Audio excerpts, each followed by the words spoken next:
안녕하세요, 고포릿입니다. 이번 에피소드는 팀 티어별 시리즈 티어 3 플레이오프 승리가 가능한 팀들에 대해서 알아보는 에피소드인데요. 기존에 말씀드렸다시피 총 7개의 팀이 이 티어에 속해 있고, 신시내티 벵갈스, 워싱턴 커맨더스, 미네소타 바이킹스, 휴스턴 텍산스, 덴버 브론코스, 잭슨빌 제규어스, LA 차저스가 이 티어에 속해 있습니다. 그러면 바로 한번 살펴보겠습니다. 첫 번째로 소개할 팀은 바로 신시내티 벵갈스입니다. 벵갈스의 경우는 여러분들 모두 가슴 한구석에는 정말 슈퍼볼 우승팀이다 라고 생각을 할 거라고 저는 믿고 있어요. 저 또한 이 조버로우라는 쿼터백이 있기 때문에 벵갈스가 우승을 할 수도 있겠다, 가능성이 없진 않다 라고 생각하는 팀이에요, 매년 시즌.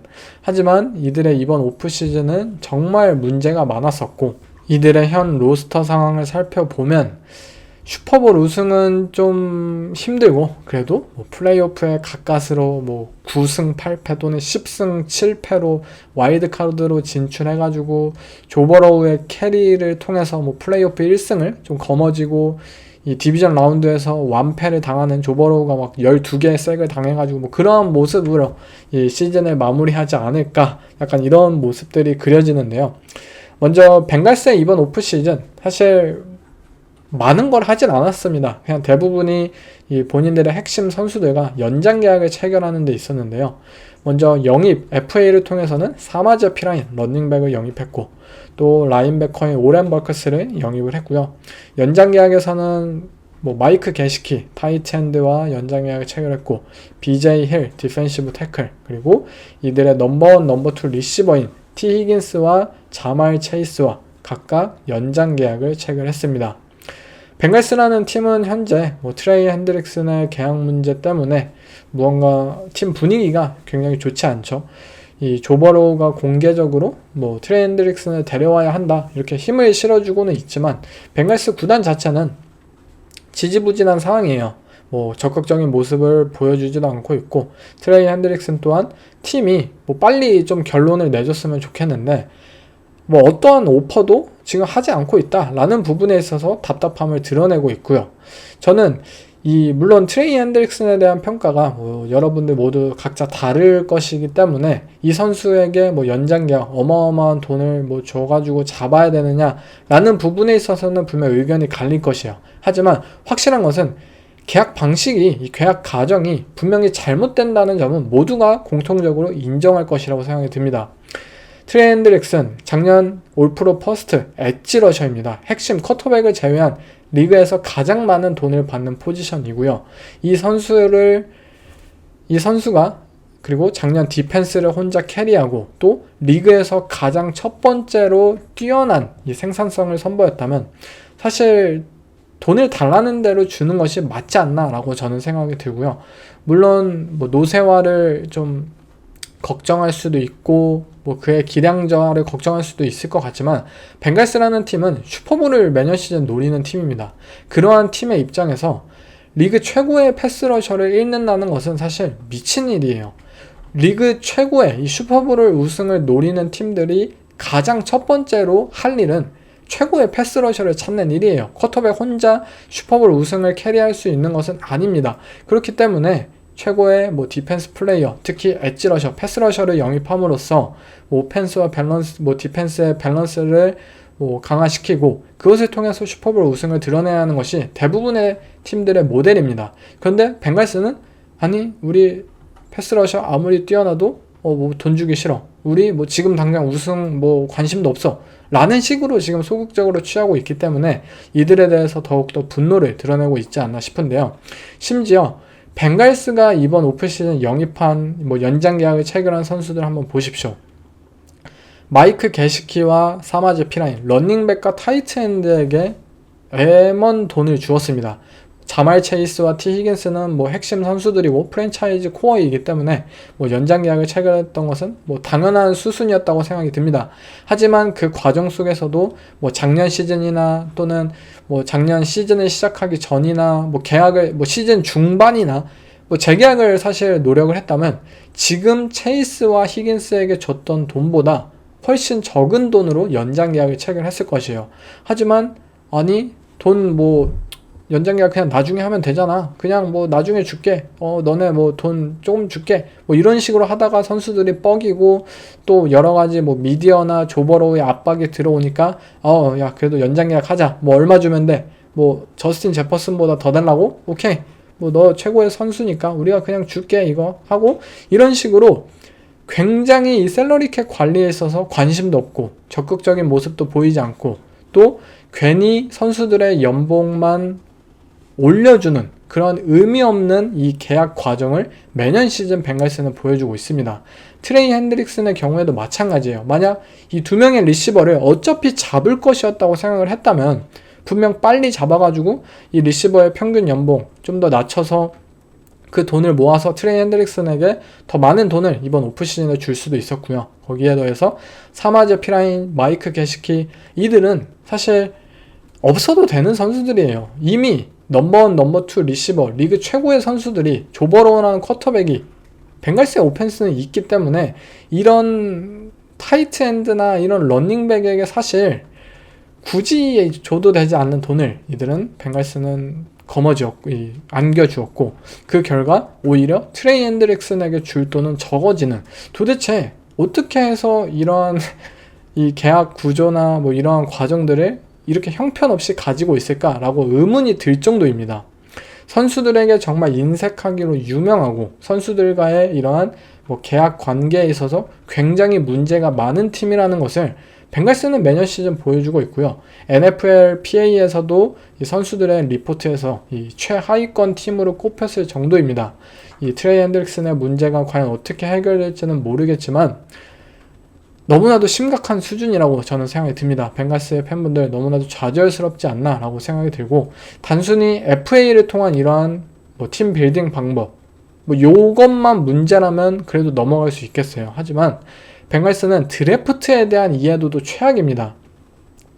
벵갈스의 드래프트 뭐 저번에 좀 평가를 내려주긴 했지만 그냥 간단하게 다시 한번 말씀드리자면 벵갈스라는 팀은 선수들의 헬멧만 보고 드래프트를 하는 팀으로 유명합니다. 헬멧, 즉 선수들이 뭐 어떤 학교 출신이냐 그것만 보는 팀이에요. 뭐 스몰 스쿨을 다니는 선수나 뭐 이러한 선수들은 아예 관심이 없어요. 디비전 2, 뭐 디비전 3 이러한 저평가된 학교에 있는 뭐 뛰어난 선수 그런 선수들에 대해서 벵갈스는 아예 그냥 본인들의 이 드래프트 보드에 있지도 않은 팀으로 유명해요. 리그에서 실제로 가장 적은 스카우터를 보유하고 있고요. 드래프트에 있어서 가장 적은 투자를 하고 있는 팀입니다. 그렇다고 다른 아날리틱이나 뭐 이런 요소들을 통해서 이 격차를 해소하려는 움직임을 보이지도 않는 팀이에요. 우리가 돈이 없어요. 구단주가 돈을 잘 쓰지 않아요. 그렇다면 우리는 뭐 선수들에게 뭐 많은 돈을 주지 못한다거나 하면은 뭐 드래프트를 통해서 뭐 오클랜드 그 메이저리그 베이스볼의 그 머니볼처럼 뭐 다른 방면을 통해서 우리가 저평가된 부분을 파고들고 그에 대한 부분을 오히려 투자를 해서 우리가 격차를 최소한으로 만들고 뭐 하겠다라는 것이 사실 옳은 방향이잖아요. 하지만 벵갈스라는 팀은 그냥 나아지려는 의지가 없는 팀이에요. 격차가 계속해서 벌어지도록 두는 팀입니다. 이 팀에 있어서 가장 아쉬운 점은 조버로우라는 역대급 쿼터백이 있기 때문입니다. 이 쿼터백이 있어서 진짜 앵간히만 구단을 잘 운영하면은 이 팀은 매년 슈퍼볼에 진출할 수 있는 팀이에요. 실제로 뭐 2021년 이 신시내티 벵갈스가 슈퍼볼에 진출했던 그 상황도 구단 입장에서는 뭐 한 것도 없어요. 근데 그냥 조버로우가 혼자 슈퍼 캐리를 해내면서 테네시 타이탄스에게 쐐을 9번 당했음에도 불구하고 팀을 승리로 이끌어냈고 뭐 디비전 라운드, 챔피언십 라운드 오펜시브 라인 뻥뻥 뚫렸음에도 불구하고 조버로우가 어떻게든 플레이 연장시키고 슈퍼 플레이 선보이면서 결국 슈퍼볼에 진출했습니다. 그런데 이처럼 굉장히 뛰어난 쿼터백을 가지고 있음에도 불구하고 플레이오프에 진출하지도 못하고 플레이오프에서는 또 광탈을 당하고 그리고 매년 같은 문제가 발생하고 오펜시브 라인 뭐 이름값만 분명하면 뭐예요? 실제로는 조버로우를 단 한 번도 안정적으로 지켜주지 못하고 있죠. 매년 같은 문제가 발생하고 매년 똑같은 이 선수들과의 뭐 계약 문제로 싸우고 있고, 또 드래프트에서도 매년 선수들 무시하고, 이 스몰 스쿨을 사실 이 눈여겨보지 않는다면 굉장히 훌륭한 선수들을 많이 놓칠 수밖에 없습니다. 드래프트를 통해 이 강팀들과의 격차를 줄이기 위해서 이 굉장히 많은 팀들이 오히려 드래프트에 많은 자원을 투자하고 스카우터들을 투자하고, 정말 뭐 빅스쿨 뿐만이 아니라 스몰스쿨 모든 부분에 정말 변방에 있는 학교까지 막 다 뒤져가면서 정말 좋은 선수들을 발굴하는 것과는 다르게, 벵갈스는 그냥 뭐 볼게임 참가하고 이러한 팀들만 막 살펴보고, 스카우터도 없고 그냥 대충대충 뭐 얘 이름값 있네, 뭐 잘하겠네, 뭐 그냥 뽑고 그게 끝이에요. 이처럼 구단 시스템이 전체적으로 너무나도 엉망이기 때문에 아마 이 벵갈스라는 팀의 프런트 오피스 리그 최악의 수준이라고 저는 단언할 수 있다라고 생각합니다. 본인들이 운이 좋아서 이 역대급 쿼터백을 가지게 된, 뭐 역대급 리시버를 가지게 된 신시내티 벵갈스, 정말 조금만 잘 운영을 한다면 슈퍼볼에 진출할 팀이지만 매년 시즌 이처럼 아쉬운 모습을 드러냈고, 팀 꼬라지만 보면 사실 플레이오프 진출도 힘들 것이라고 저는 생각이 들어요. 이번 시즌도 작년처럼. 그런데 그래도 조 버로우가 있기 때문에 저는 이 팀을 그래도 플레이오프 진출하면은 뭐 승리는 충분히 거머쥘 수 있는 버로우의 힘을 통해서 이 팀의 힘이 아닌 그런 팀으로 티어 3로 이 팀을 꼽아봤습니다. 다음은 그럼 워싱턴 커맨더스로 한번 넘어가 보겠습니다. 커맨더스는 작년 루키 쿼터백인 제이든 다니엘스를 발굴해내면서 루키 시즌에 컨퍼런스 챔피언십에 진출하는 쾌거를 이뤄냈는데요.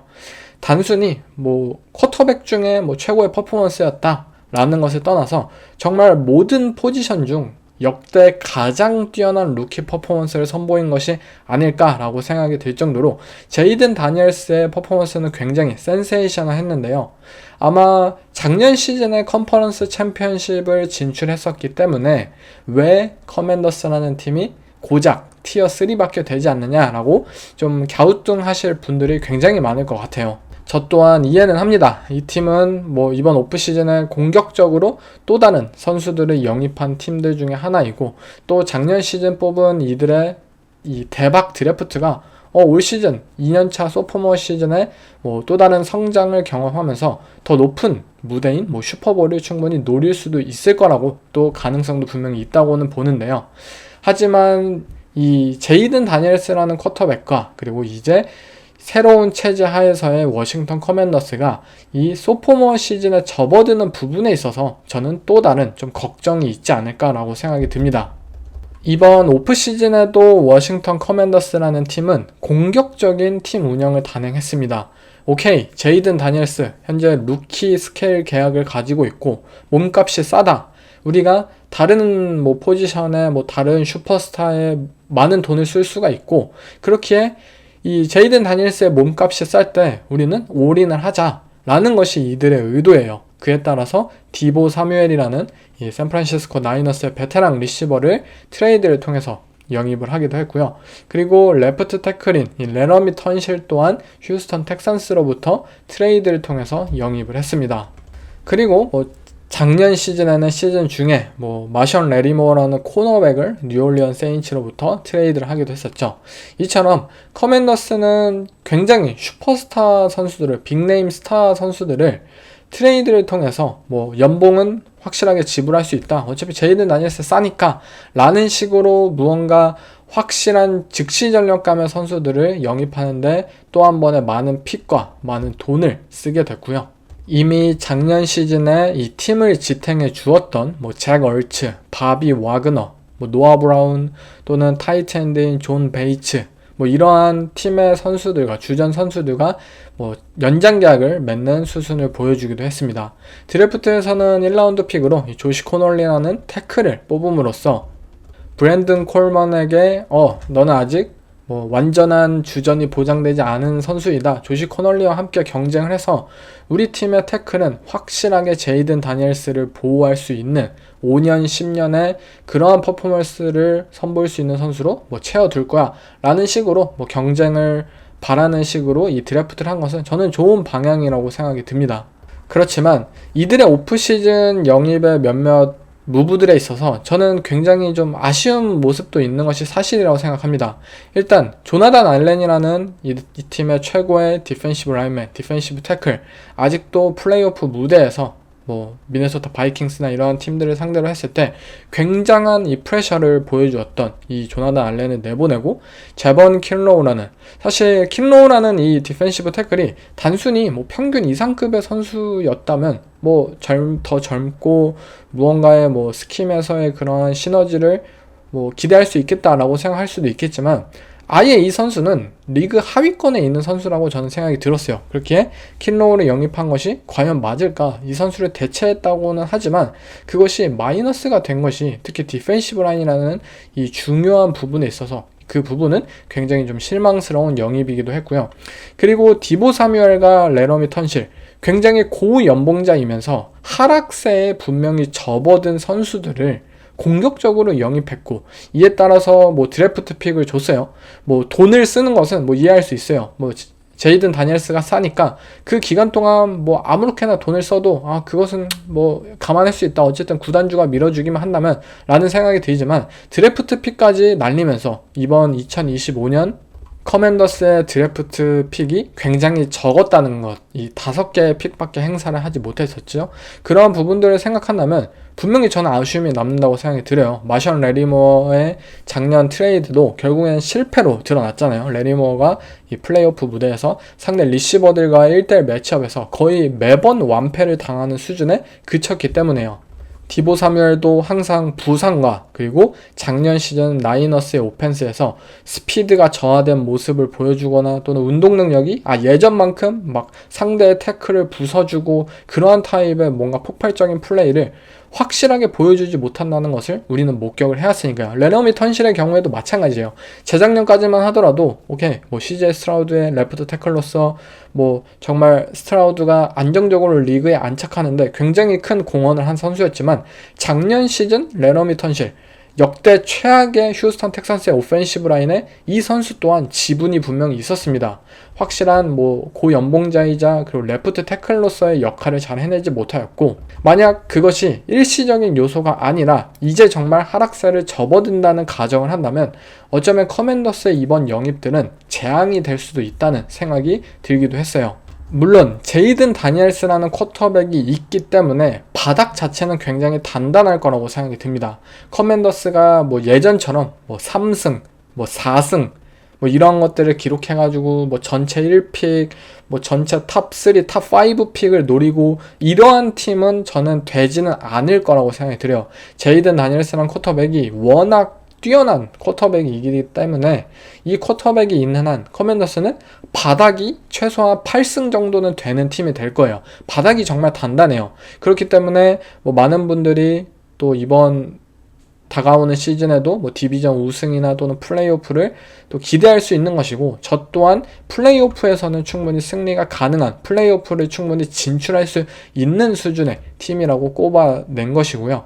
그렇지만 CJ 스트라우드라는 쿼터백과 이 휴스턴 텍산스라는 팀이 작년 시즌 소포머 시즌의 그런 징크스를 겪어낸 것처럼 워싱턴 커맨더스라는 팀도 올 시즌 이들의 좀 의욕적인 무브가 오히려 안 좋은 이 영향을 끼쳐내면서 작년 시즌보다 좀 떨어지는 2년차의 시즌을 경험하게 되지 않을까라고 생각이 들고요.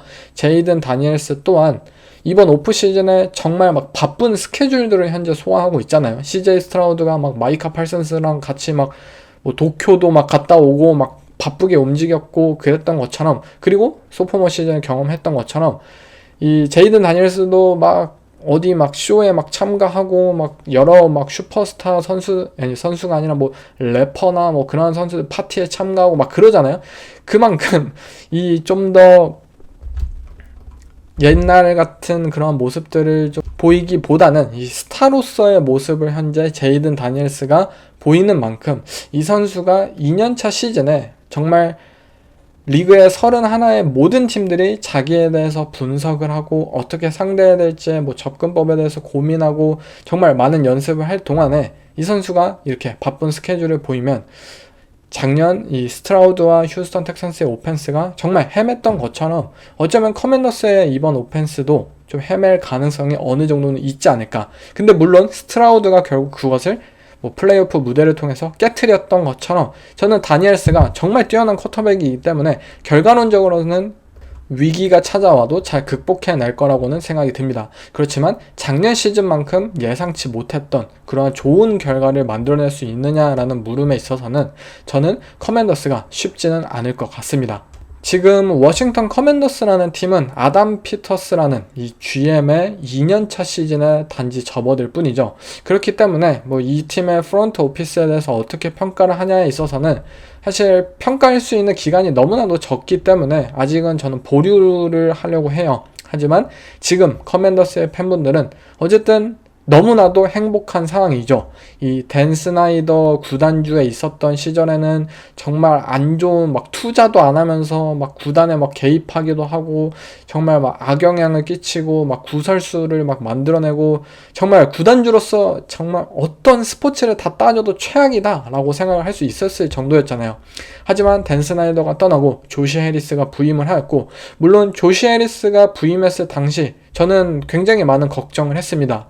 뭐 필라델피아 이 식서스를 이 구단주로 역임했었던 조시 해리스는 그의 접근 방법은 오케이 우리는 뭐 팀 컬처 그런 거 무시한다. 그냥 최고의 탤런트 가져오고 이를 위해서 뭐 열심히 탱킹을 하고 이러한 것들이 NBA에서 그가 구단주로서 행해왔던 방법이었어요. 그리고 그러한 방법은 풋볼이라는 스포츠에 있어서는 저는 적합하진 않다고 생각이 들었고, 그 결과 이 커맨더스의 미래가 물론 댄 스나이더보다는 나아지겠지만 장기적으로 과연 오를 수 있을까라는 부분에 있어서 굉장히 의문이 많았는데요. 물론 조시 해리스가 잘한 것은 아직 없습니다. 하지만 그가 뽑았던 아담 피터스가 이 제이든 다니엘스라는 올바른 쿼터백을 잘 뽑았고, 이 제이든 다니엘스를 바탕으로 해서 항상 바닥이 단단한 구단을 운영할 수 있다라는 측면은 커맨더스에게 있어서 뭐 더없이 축복할 부분이지 않을까 싶고요. 뭐 팬분들 입장에서도 뭐 경기장도 새로 짓고 그리고 뭐 션 테일러의 뭐 동상도 뭐 세우면서 댄 스나이더 때랑은 진짜 딴판이다. 우리 팀 뭐 쿼터백도 있고 챔피언십도 진출하고 경기장도 새로 짓고 우리 레전드도 막 우대해주고 이제 워싱턴은 정말 달라질 것이다.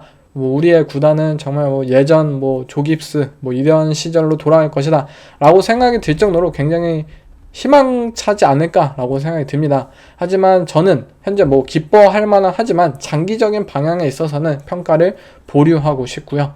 이들의 이번 오프 시즌 굉장히 공격적으로 영입을 했고 정말 스타 선수들이 가득한 만큼 이 댄킨 감독의 리더십, 이 라커룸을 어떻게 지켜낼 것인가가 굉장히 중요할 것이고, 또 제이든 다니엘스라는 쿼터백과 이 2024년 굉장히 많은 이 성공을 거두었던 이들의 드래프티들이 과연 소포머 시즌에 많은 성장을 경험할 수 있을지, 오히려 소포머 징크스를 겪게 된다면 커맨더스는 작년보다는 조금 기대하기 힘든 팀이 될 거라고 생각이 듭니다.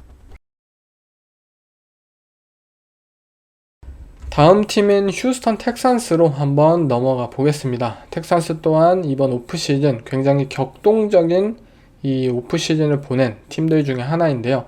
주요 영입 목록만 살펴보면 크리스찬 컬크, 이 잭슨빌 제규어스의 리시버를 트레이드 해왔고요. 또 첸시 가드너 존슨, 이 필라델피아 이글스 이 슈퍼볼 챔피언 출신의 세이프티를 트레이드 해왔고요.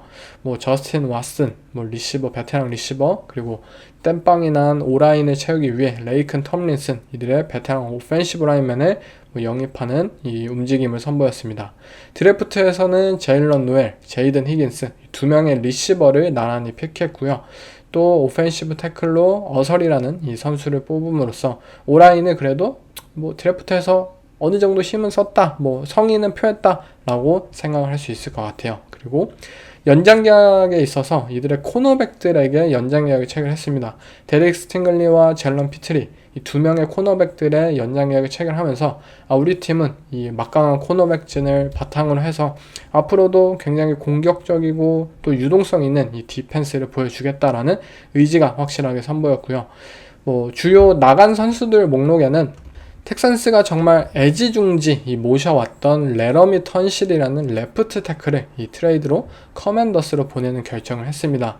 아마도 작년 시즌에 레러미 턴실도 하락세에 무언가 기울기가 확실히 좀 높다. 이 나이도 들고 고연봉자로서 만약 이 턴실마저 이 본인의 이 몸값을 해내지 못한다면 텍산스의 앞으로의 셀러리 캡 상황이나 그리고 이들의 오펜시브 라인에 대한 문제가 쉽게 고쳐지진 않을 것이 분명했기 때문에 이러한 과감한 결정을 했다고 생각이 들고요. 캐년 그린, 샤크 메이슨, 정말 작년에 역대 최악의 오라인 퍼포먼스를 선보였었던 그러한 선수들을 다 내보내면서 이들이 새롭게 출발하자는 의지가 선보였고요. 이들의 전체적인 로스터 탤런트를 한번 살펴보면 쿼터백 CJ 스트라우드, 그리고 러닝백 진 조 믹슨, 데미안 피어스 이들을 걱정하진 않겠죠. 하지만 넘버원 리시버인 니코 콜린스를 떠나서 과연 넘버 2, 넘버 3 리시버진에 과연 어떠한 선수가 올라올까라는 부분에 있어서 텍산스가 좀 걱정이 많은 것 같아요. 스테판 딕스를 영입했을 때는 그가 넘버 2의 역할을 해주길 믿어왔겠지만 부상도 당하고 좀 제대로 된 활약을 보여주지 못하였고 결국 플레이오프 무대나 또는 강팀들과의 맞대결에서 텍산스가 니코 콜린스가 상대 디펜스의 더블 커버리지나 이런 좀 주목을 받으면서 막혔을 때 이 상황을 타개하고 이 스트라우드가 믿고 던질 수 있는 넘버 2, 넘버 3 리시버가 정확하게 없다. 탱크델, 존 매치 이런 젊은 리시버들이 빠르게 성장하는 것을 기대해왔지만 이들이 부상을 당하면서 그 성장이 갑자기 꺾여버린 느낌이 분명히 있죠. 결국 텍산스 크리스찬 컬크도 영입을 하고 안정적으로 무언가 넘버 3 리시버의 역할을 기대하겠죠. 그리고 또 다른 제일런 노엘, 제이든 히긴스 이 두 명의 리시버를 드래프트를 뽑으면서 우리가 이 니코 콜린스를 보좌할 수 있는 또 다른 넘버 2, 넘버 3 리시버를 빨리 발굴해내야 한다라는 필요성을 굉장히 느끼고 있는 것 같습니다. 하지만 리시버를 발굴했다고 하더라도 결국 텍산스에게 중요한 것은 스트라우드를 안전하게 지켜줄 수 있는 오라인을 구축하는 것입니다. 턴실, 캐년 그린, 샤크 메이슨 다 나간 상황 속에서 텍산스가 지금 캠 로빈슨으로 땜빵을 한다든지 얼서리를 빨리 성장시켜가지고 태클로 세운다든지 사실 너무 레이큰 톰린슨을 땜빵으로 한다든지 이런 것들은 너무 장밋빛 그런 생각이라고 들고요.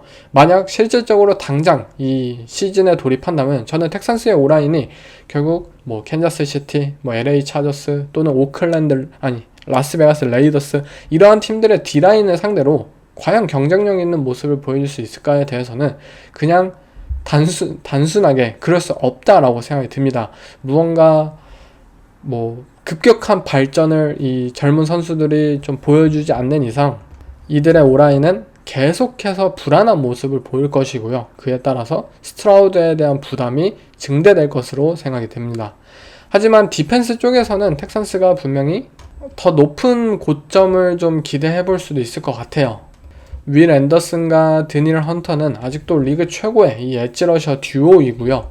그리고 이들의 코너백들 데릭 스팅글리와 젤런 피트리 그리고 작년 시즌 루키 시즌을 선보였던 카마리 라시터 이러한 코너백진들이 굉장히 큰 대화력을 선보이면서 이 텍산스 디미코 라이언스 감독이 선보이는 각종 다양한 블리츠 패키지 그리고 이 5맨 프레셔를 중심으로 한 이들의 설드다운 디펜스를 굉장히 잘 운영할 수 있는 원동력이 되어주고 있고요. 또 상대 쿼터백을 압박해냈을 때 이들의 세이프티들의 턴오버 유발 능력 또는 블리츠의 패키지에 같이 속여 넣어가지고 무언가 빅플레이를 만들어내는 그러한 피스, 이 조각 한 조각을 결국 첸시 가드너 존슨이라는 이 세이프티를 데려오면서 텍산스가 좀 더 디펜스에서의 그러한 실링을 높이는 선택을 했고 저는 올바른 방향이라고 생각이 듭니다. 디미코 라이언스 감독이 이끄는 디펜스는 분명히 좋은 생산성을 지속적으로 만들 수 있는 그룹이고 스트라우드가 단순히 이 오펜스와 이 리시버 그리고 부족한 오라인을 이끌고서는 모든 걸 해야 하는 것이 아닌 디펜스로 어느 정도 경기를 좀 조립해 나가고 이 많은 득점을 거두지 않아도 승리할 수 있는 팀의 구조를 만드는 것, 이것이 현재 텍산스가 오라인에 대한 부분을 쉽게 고치지 못하는 상황 속에서 이들이 오히려 이 부분을 의도하지 않았나 라고 생각이 듭니다. 휴스턴 텍산스의 이 급격한 변화는 저는 어쨌든 그래도 긍정적인 방향이 더 많을 거라고 생각이 듭니다. 작년 시즌 바비 슬로이 이 플레이 콜러, 오펜시브 코디네이터와 이들의 오라인은 정말 똑같은 문제를 시즌 초반부터 플레이오프 마지막 경기까지 단 한순간도 해결한 적이 없었습니다. 문제가 생겼는데 결국 그 문제를 어떻게 풀어나가느냐, 그러한 부분을 결국 시즌 중에 어떻게 처리하느냐에 따라서 뭐 정말 슈퍼볼에 진출할 수도 있고 뭐 슈퍼볼 챔피언이 될 수도 있는 그런 굉장히 중요한 요소이거든요. 그것을 어떻게 풀어가느냐에 따라서 그 코치의 역량이 가늠할 수 있는 것입니다. 그런데 바비슬로이 코치는 분명 이 스트라우드의 루키 시즌 많은 공헌을 했어요. 하지만 2년차 시즌에 본인의 플레이 콜도 엉망이었고, 그리고 뭐 라인맨이나 이런 뭐 패스 프로텍션 모든 부분에 있어서 굉장히 수준 이하의 모습을 선보였고, 분명 이거보단 나아질 거다라는 가정을 한다면 그래도 텍산스가 이번 시즌에서 뭐 와일드카드권, 뭐 디비전 우승을 거머쥘 수만 있다면 또 다른 플레이오프 무대에서 뭐 작년과 재작년 보여주었던 것처럼 충분히 승리를 거둘 수 있고 뭐 2승 혹여나 뭐 챔피언십 라운드에 진출하는 그런 모습들을 그려볼 수 있지 않을까 싶고요. 제가 이 팀을 티어 3로 꼽았던 이유도 이 팀은 분명히 스트라우드라는 쿼터백이 있고 또 이 팀의 디펜스가 뭐 좋은 선수들을 분명히 가지고 있는 것은 분명하기 때문에 플레이오프에서 승리를 할 수 있는 팀이라고 분류를 했어요. 하지만 역시 오라인에 대한 문제 때문에 물론 한두 경기 이길 수는 있겠지만 이들이 과연 챔피언십 그리고 슈퍼볼 무대에서 상대팀의 D라인을 상대로 안전하게 지킬 수 있을까, 그러한 상황 속에서 본인들이 원하는 경기로 이 방향을 풀어나갈 수 있을까에 대해서는 절대 저는 그럴 수 없다, 뭐 불확실도 아니고 그냥 없다입니다. 그렇기 때문에 티어 3로 이 팀을 꼽아봤습니다. 그러면 이제 텍산스의 이 프론트 오피스진, 뭐 이들의 GM 이러한 부분에 대해서 한번 살펴보면, 사실 휴스턴 텍산스 이 팀이 이렇게 막 좋은 팀이 된 거는 얼마 안 됐죠. 고작 2년 만에 CJ 스트라우드라는 쿼터백을 발굴해 내면서 이 휴스턴 텍산스가 정말 미래가 창창하고 정말 많은 팬분들, 뭐 밴드웨건 팬들마저 붙을 정도의 현재 굉장한 이 좋은 팀이 되었는데요. 사실 휴스턴 텍산스 정말 악명이 높았던 팀이었습니다. NFL에서 가장 공격적인 탱킹을 했던, 저는 유일한 팀이라고 생각이 들어요. 뭐 NBA나 MLB처럼 뭐 대놓고 이 NFL은 탱킹을 할 수 없는 스포츠와 리그라고 저는 생각이 들고, 만약 NFL이라는 리그 역사상 정말 의도적으로 탱킹을 했다 라고 생각이 드는 팀은 저는 오직 휴스턴 텍산스 이 한 팀이지 않을까라고 생각이 듭니다. 이 팀은 불과 몇 년 전만 하더라도 오케이 데이비드 컬리 너 뭐 퇴직금 두둑하게 챙겨줄게, 1년만 그냥 우리 탱킹 할 거니까 잘 이렇게 해줘 라고 영입을 하고, 그 다음 해에는 오케이 로비 스미스 너 지금 놀고 있잖아, 너 백수잖아, 내가 그 퇴직금 두둑하게 챙겨줄게, 그냥 꼴찌만 해, 전체 1픽 가져와 라고 감독들을 정말 허수아비로 세웠던 것이 휴스턴 텍산스였어요. 어차피 너네 내년 시즌 잘릴 거야 라고 감독들을 영입했던 팀, 이건 사실 말도 안 되는 전략이잖아요. 그리고 실제로 이들은 탱킹을 했고, 문제는 이 시즌 도중에 두 감독들과 굉장히 사이가 안 좋아져가지고 로비 스미스는 나 탱킹 안해 나 너네 원하는 거 안 할 거야, 야 다 이겨 해가지고 휴스턴 텍산스는 결국 정규 시즌 마지막 경기에 2022년에 인디애나 콜츠를 상대로 이 승리를 거두면서 전체 1픽이 아닌 전체 2픽을 얻게 되는 이 뭐 순번이 갈리는, 물론 전체 2픽으로 결국 CJ 스트라우드를 뽑았고 이 역사가 지금 이렇게 흘러왔지만 그러한 상황에 놓였던 팀이었어요. 그 당시에 뭐 탱킹을 꿈꿔왔고 막 전체 1픽 브라이스 형 뭐 스트라우드 막 뽑아보자 했던 그런 기대를 했었던 팬분들이 그 마지막 경기에서 로비 스미스 감독이 승리를 거두면서 정말 팬들을 막 경악하게 만들어냈던 사건은 진짜 아직까지도 회자가 되잖아요. 그리고 그 당시에 이 휴스턴 텍산스의 오프시즌 전략은 굉장히 단순했어요. 야, 우리 어차피 탱킹할 건데 아무도 영입하지 마. 그냥 1년짜리 베테랑 10명, 15명, 20명씩 그냥 꽉꽉 채워. 이런 식으로 정말 땜빵성 영입을 매년 시즌 2년 동안 가득 채웠고, 그 결과 휴스턴 텍산스는 뭐 프랜차이즈 역사상 가장 암흑기였던 뭐 3년 연속 4승, 4승, 3승을 거두었던 그러한 안 좋은 시대를 경험하기도 했습니다. 이 팀이 얼마나 그 당시에 진짜 안 좋았냐면, 이 목사에게 프랜차이즈를 맡겼잖아요. 여러분들 뭐 다 지금 잊혀진 이름이겠지만 이스터비 기억 안 나십니까? 이스터비 그 목사 출신의 뭐 뉴잉글랜드 출신의 그 인물이 갑자기 휴스턴 텍산스의 뭐 거의 단장급에 해당하는 뭐 권력을 가졌다. 뭐 사실상 모든 것을 컨트롤하는 것은 이 이스터비다. 아니, 목사에게 프랜차이즈를 맡기는 팀이 과연 어디 있겠습니까? 하지만 그 팀이 바로 이 휴스턴 텍산스였고, 그 시절에 우리가 경험해왔던 것과 비교하자면 지금의 텍산스는 정말 긍정적으로 모든 것이 바뀌었습니다. 그 당시만 하더라도 이 뉴잉글랜드 출신의 GM이었던 이 닉 카세리오 단장은 분명 많은 비판을 받았습니다. 저 또한 카세리오가 뭐 뉴잉글랜드 출신이고 이 텍산스라는 팀을 잘 이끌 것이라고 기대를 했지만 막상 부임하고 나서는 뭔가 이상하다. 왜 이스터비에게 막 밀리기도 하고 뭐 존재감을 잘 드러내지도 못하고 뭐 뽑았던 선수들이나 오프시즌 땜빵성 계약들을 살펴보면 분명히 방향성이 의심이 되는 상황이 많았어요. 하지만 휴스턴 텍산스는 결국 드션 왓슨이라는 쿼터백을 담보로 해서 어마어마한 미래 자원을 가져오는데 이들은 성공을 하였고, 그 부분부터 프랜차이즈가 새롭게 이 재건을 시작을 했다고 볼 수 있을 것 같아요. 드션 왓슨을 상대로 정말 1라운드 픽 막 몇 장, 뭐 3장을 가져오고 정말 뭐 또 2라운드 뭐 3라운드 픽 다 가져오고 그 했던 트레이드는 진짜 말도 안 됐어요. 그 당시를 한번 되돌아가 보자면 드션 왓슨을 얻기 위해서 정말 리그에 정말 많은 팀들이 번호표를 뽑고 기다리고 있었어요. 뭐 클리브랜드 브라운스, 뭐 애틀란타 팔콘스, 뭐 각종 여러 팀들이 드션 왓슨 내가 트레이드하게 해줘, 우리가 데려오게 해줘, 1라운드 픽 2장, 뭐 3장 어때, 뭐 다 판 깔아놓고 그러고 기다리고 있었을 정도예요. 그 정도로 드션 왓슨을 통해서 장사를 이렇게 잘 해냈다는 것은 정말 대단했던 성과이고요. 이 닉 카세리오 단장이 그 이후로 행했던 드래프트들은 굉장히 큰 성공들을 지속적으로 거두었습니다.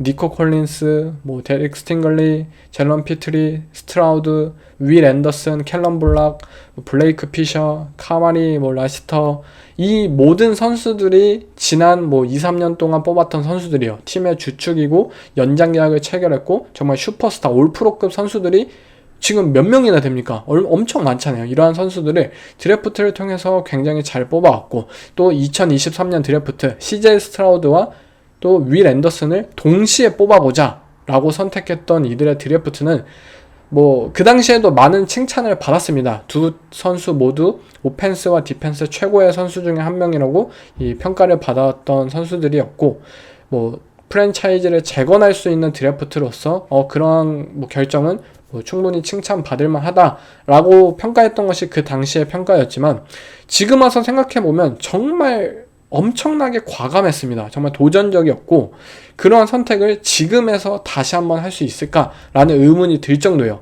그런데 카세리오 단장은 그러한 선택을 하였고, 결국 이것이 성공적인 결과로 이어졌고, 이들의 프랜차이즈를 현재 지탱하고 있는 두 축으로서 작용하고 있다는 것이 정말 대단하다고 볼 수 있습니다.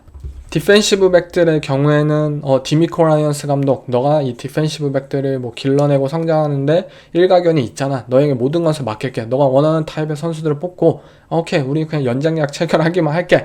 이러한 식으로 뭐 좋은 코너백들을 지속적으로 발굴해내고 있습니다. 하지만 역시 이 닉 카세리오 단장, 분명 지금까지 최근 2, 3년간 굉장히 좋은 모습을 보이고 있어요.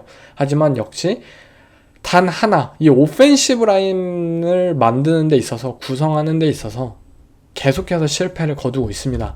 이 부분은 뭐 별다른 핑계가 없을 것 같아요. 이 CJ 스트라우드라는 역대급 쿼터백을 뽑았음에도 불구하고 허접한 오라인을 계속해서 구성해왔고 작년 시즌 그게 정말 탈이 났고 심지어 올해는 그 탈이 났음에도 불구하고 무언가 좀 드라마틱하게 업그레이드를 하지 못했다는 점, 이 부분은 분명 이 카세리오 단장을 좀 탓할 수 있을 것 같아요.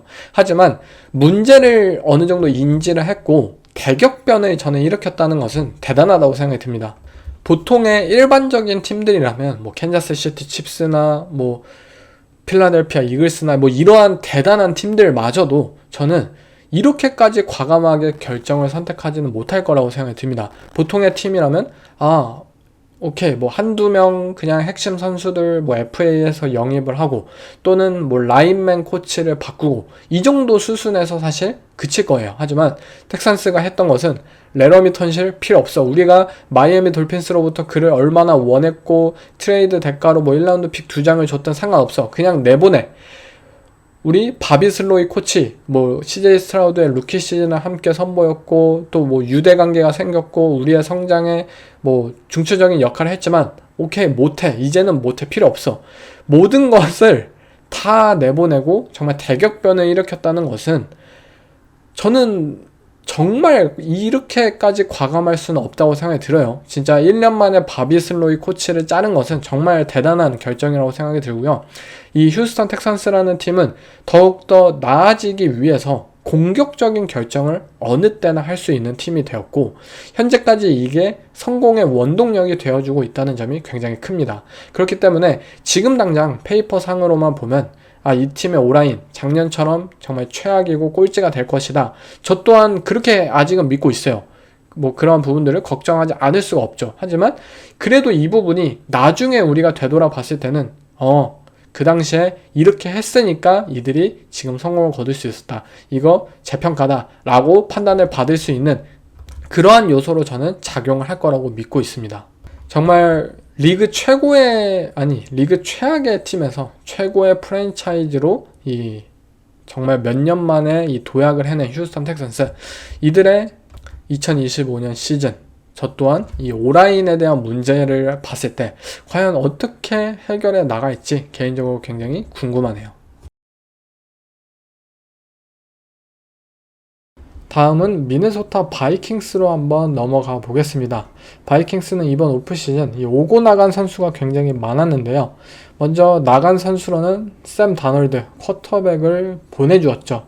작년 시즌 14승 3패라는 엄청 좋은 시즌을 기록하였고 올 시즌에도 샘 다널드와 미네소타 바이킹스가 함께 했더라면 이번에도 디비전 우승을 노리고 또 작년에 못했던 플레이오프 첫 승을 충분히 노릴 수 있을 만한 팀이 되었을 것이에요. 하지만 이 바이킹스는 깔끔하게 샘 다널드를 포기를 했고요.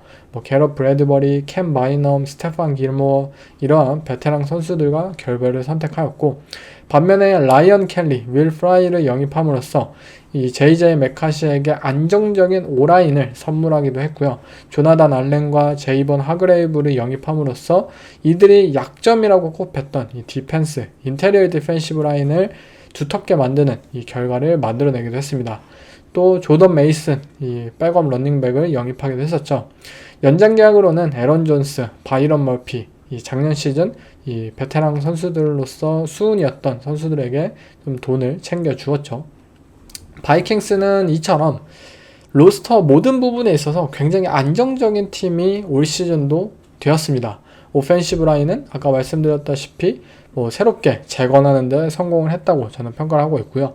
리시버진, 오펜스 웨펀진 정말 뛰어난 수준입니다. 거기에 대해서 케빈 오코넬 감독이 만들어내는 이들의 오펜스 시스템은 커즌스였든 또는 다놀드였든 또는 JJ 메카시가 되었든 최선의 이 결과물을 저는 보여줄 것이라고 기대를 하고 있고요.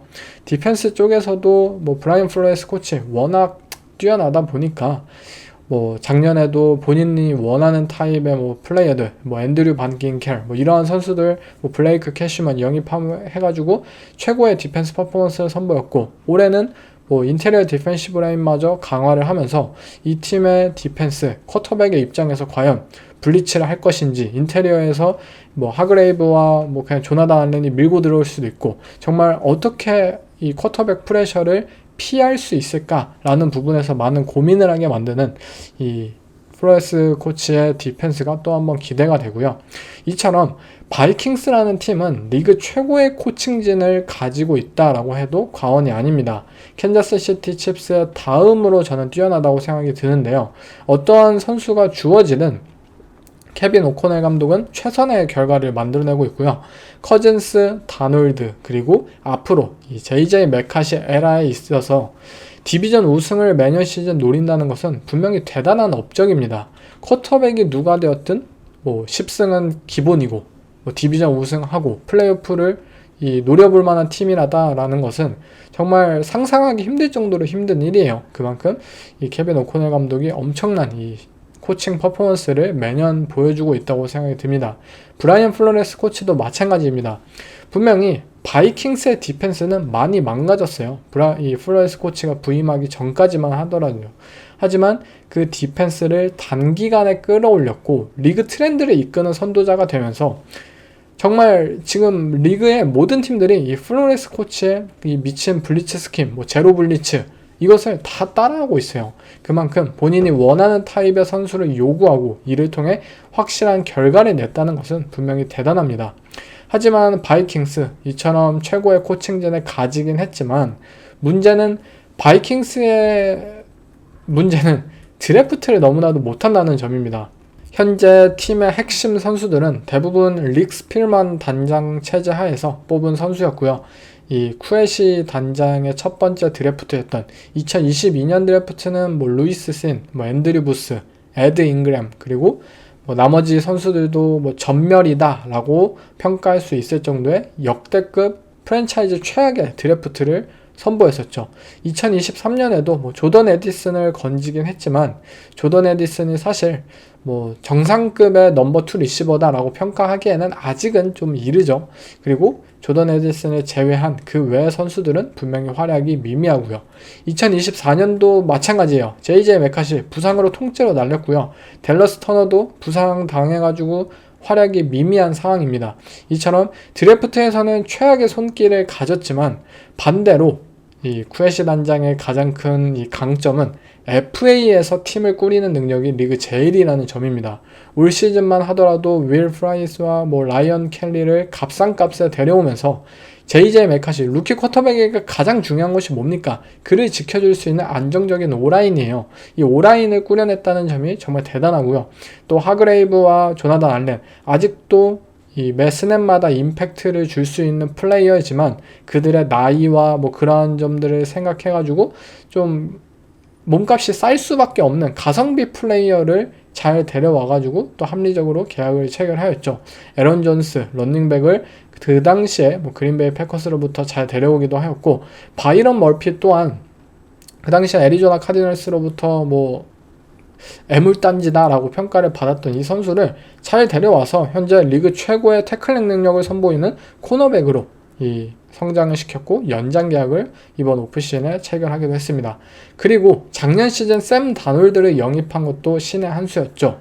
이 JJ 맥카시를 뽑는 상황에서 샘 다놀드를 미리 계약을 해가지고 어떻게 되든 우리는 일단 베테랑 쿼터백이 있고 이 쿼터백과 안정적인 오펜스 시스템 그리고 좋은 디펜스 퍼포먼스를 바탕으로 충분히 디비전 우승을 거머쥘 수 있다라는 자신감을 보였고 실제로 14승 3패로 그 결과가 이어지면서 이 샘 다놀드에 대한 배팅은 분명히 성공을 했습니다. 그리고 이들은 안주하지 않았어요. 샘 다놀드가 성공을 거두긴 했지만 그는 분명히 이 실링의 한계를 보였던 선수였죠. 시즌 막판 이 라이벌 경기나 또는 플레이오프 무대에서 다놀드는 분명 우리를 좀 실망시킨 부분이 있었습니다. 그렇다고 하더라도 그의 모든 활약이 저평가되는 것은 당연히 안 된다고 생각이 들어요. 그렇지만 이 다놀드로는 안 된다. 우리는 좀 더 실링이 높은 JJ 맥카시와 함께하는 것이 더 맞다. 라고 과감한 이 결정을 한 것도 저는 굉장히 옳은 방향이라고 생각이 듭니다. 이 명과 암이 분명한 이 쿠에시의 재임 기간, 그러나 어쨌든 최고의 코칭진을 꾸려냈고 FA를 통해서 본인이 부족한 점들을 잘 채워놓는다는 점, 제이슨 라이트, 이 템파베이 벅스의 단장도 그랬지만 임기 초반 드래프트나 이러한 것들을 통해서 실수했던 단장들은 점차 나아질 수 있다고 저는 분명히 믿고 있습니다. 그렇게 전체적인 바이킹스의 현 상황을 보면 코칭진이 너무나도 뛰어나니까 이 쿠에시 단장도 분명히 점점 발전할 것이라고 기대를 가질 수 있습니다. 2021년을 모두가 한번 기억해 보셨으면 좋겠어요. 그 당시에 미네소타 바이킹스라는 팀은 모두가 뛰기 싫어하는 팀이었습니다. 그 당시 바이킹스에 대한 뉴스, 마이크 짐머 감독이 너무 엄하다, 선수들이 이 미네소타를 탈출하려고 한다, 이러한 좀 안 좋은 뉴스들만 나왔어요. 실제로 마이크 짐머와 릭 스필만 단장은 이들이 만들어냈던 구단 컬처는 굉장히 엄하고 또 라커룸에서는 선수들이 좀 불만을 가지는 그러한 팀이었습니다. 하지만 이제 미네소타 바이킹스라는 팀은 이 플레이어 리포트에서도 볼 수 있겠지만 모두가 뛰고 싶어하는 팀이 되었습니다. 정말 최고의 컬처와 최고의 시스템, 최고의 인프라를 가진 팀이 되었어요. 그 차이는 분명히 극명하다고 생각이 들고, 그렇기 때문에 현재 미네소타 바이킹스라는 프랜차이즈를 높이 살 수밖에 없을 것 같습니다. 다음은 덴버 브론코스로 한번 넘어가 보겠습니다. 덴버는 이번 오프시즌을 꽤 바쁘게 보낸 이 팀들 중에 하나입니다. FA를 통해서 타이트엔드인 에반 잉그램을 영입했고요. 에반 잉그램의 경우에는 아무래도 이 션 페이튼 감독이 이끄는 이들의 오펜스가 이 퍼스트 다운 상황에서 12 퍼스널을 굉장히 많이 사용을 합니다. 보닉스가 언더 센터에 있든 샷건에 있든 어쨌든 12 퍼스널을 통해서 이들의 부족한 리시버진을 좀 더 보충할 수 있고, 또 션 페이튼 감독이 선보이는 다양한 스크린 게임과 다양한 숏 패싱 게임에 있어서 이 에반 잉그램이라는 타이트엔드는 일반적인 타이트엔드가 아니잖아요. 좀 더 리시버에 가깝고 리시빙 스킬이 굉장히 뛰어난 선수로서 무언가 상대 디펜서에게 있어서 오케이, 퍼스트 다운 상황에서 12 퍼스널, 우리가 덴버 브론코스를 상대로는 일반적으로 접근할 수 없겠다라는 무언가의 스트레스를 불러일으킬 만한 선수라고 생각이 듭니다. 그리고 나이너스 출신의 세이프티인 후판가, 그리고 오프볼 라인베커인 드래 그린로우를 영입을 했고요. 후판가와 그린로우 영입은 사실 굉장히 의외였어요. 이들의 플레이 특성이 과연 덴버라는 팀의 디펜스 스킴에 적합할 수 있을 것인가 라는 부분에 있어서 저 또한 의문이 있었지만, 그냥 벤스 존스 코치는 상관이 없는 것 같아요. 내가 이끄는 디펜스는 모든 선수에게 최적화될 것이다. 그냥 플레이메이커 능력이 있는 선수 다 데려와. 내가 알아서 잘 쓸게. 후판가도 정말 루키 시즌에 어마어마한 턴오버 유발 능력, 그런 모습들, 세이프티 로테이팅하는 능력, 그런 모습들 보여주었고, 드래 그린로우 또한 부상을 당하기 전까지는 정말 이 프레드 워너 옆에서 최고의 오프볼 라인베커로서 활약을 보여주었잖아요. 벤스 조셉 코치가 이끄는 이들의 디펜스가 이번 시즌 더욱더 변화무쌍하고 또 플레이메이킹 능력을 마음껏 보여주지 않을까라고 생각이 듭니다. 연장계약, DJ 존스, 이 디펜시브 태클과 연장계약을 체결하기도 했죠. 이처럼 덴버라는 팀은 이번 오프시즌을 통해 더욱더 완성도 높은 이 로스터를 구축하는 데 성공을 했고요. 그 이면에는 러셀 윌슨의 이 데드캡이 절반으로 줄었기 때문에 이 모든 것이 가능할 수 있었겠죠. 작년 시즌 러셀 윌슨의 데드캡은 6천만 달러가 넘었습니다. 어마어마한 수준이죠. 패트릭 마홈스의 연봉보다 더 높아요. 아무튼 그러한 수준이었고, 올해는 그 절반인 3,200만 달러로 줄어들었을 만큼 셀러리 캡의 유동성이 늘어났고, 그 유동성을 이 좋은 선수들을 영입하는데 덴버가 사용을 했습니다. 덴버라는 팀이 이처럼 좋은 로스터를 만들어냈고, 일부 팬분들은 이처럼 좋은 팀을 만들어낸 조지 패튼 단장을 칭찬해야 된다 라고 생각을 하실 수도 있을 것 같지만, 저는 덴버라는 팀의 이 프런트 오피스진을 좀 평가함에 있어서는 확실하게 해야 된다고 생각이 듭니다. 덴버가 이처럼 완성도 있고 현재 지금 시점에서 바라봤을 때 좋은 팀이 된 가장 큰 이유는 결국 션 페이튼 감독 때문이라고, 전적으로 션 페이튼 때문이라고 저는 생각이 들고요. 오히려 조지 패튼 단장은 NFL 현재 리그에서 앤드류 베리와 함께 손꼽히는 최악의 단장이라고 저는 생각이 듭니다. 그 이유는 역시 쿼터백을 러셀 윌슨을 데려온 그 사건이 굉장히 컸죠. 물론 그 당시에 덴버 브론코스의 좀 시점을 이해하기는 해야 합니다. 덴버라는 팀은 이 러셀 윌슨을 데려올 당시 분명 구단을 매각하려는 의지가 굉장히 강한 상황이었어요. NFL이라는 프랜차이즈를 매각할 때 더 높은 이 금액을 받기 위해서 무엇을 해야 할까요? 단순합니다. 좋은 쿼터백을 가지고 있으면 돼요. 좋은 쿼터백을 가지고 있고 경쟁력 있고 좋은 팀을 만들어낸다면 그 팀은 분명히 팬들의 시즌권이나 또는 여러 가지 기대치를 바탕으로 해서 그 구단의 가치는 더욱더 높아집니다. 덴버라는 이 프랜차이즈는 결국 본인들의 이 프랜차이즈 매각에 도움을 받기 위해서 쿼터백을 데려와야만 했고요. 결국 그 당시 시장에 있던 쿼터백 에런 로저스를 덴버 브론코스는 쫓았습니다. 하지만 에런 로저스는 그린베이 패커스로 다시 돌아갔고, 또 에런 로저스 다음으로 이 좋은 쿼터백으로 분류되었던 러셀 윌슨을 데려오는데 이들은 모든 것을 집중했죠. 하지만 러셀 윌슨은 그 당시에 시애틀 시옥스의 마지막 시즌 분명히 뭔가 실력이 떨어졌었습니다. 하지만 무시했어요. 아니, 일단 데려와. 우리 얘가 잘하든 말든 그건 미래의 일이고, 나는 지금 빨리 월마트 구단주한테 구단 가치 더 받아가지고 팔아야 돼 라는 심정으로 러셀 윌슨을 데려왔고요. 결국 러셀 윌슨 트레이드는 모든 것을, 이 프랜차이즈를 정말 한순간으로 날릴 정도로 역대급으로 진짜 망한 트레이드가 결국 되어버렸죠.